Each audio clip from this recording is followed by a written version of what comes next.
שבת שלום וחג שמח. אני מניח שחלק מכם כבר קיבלו דמי חנוכה. ראש הממשלה אפילו נסע לארצות הברית בשביל לקבל שם את הדמי חנוכה שלו. מי שקיבל את דמי החנוכה אולי אפילו בשטר החדש, הרמב"ם שכבר דיברנו עליו, אז אני רוצה להסב את תשומת לבכם. מתי כספי הראה לי שיש עכשיו שטרות חדשים ושטר שהוא שטר חשגד. זאת אומרת, אתה יכול לגרד אותו, ואם נפלת על שטר מוצלח, אתה מקבל עוד 0. הנה, למשל, השטר הזה הוא שטר כזה.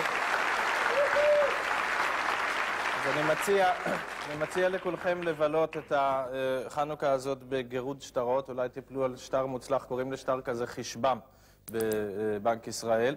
ואומרים שלאבא, אם הטריק הזה יצליח, אז יהיו בכלל שורה שלמה של אפסים כאלה מכוסים, והממשלה לפי המדד תודיע בסוף כל חודש, הלילה בחצות הציבור מתבקש לגרד עוד 2 מקומות בשביל להתאים את עצמו לאינפלציה.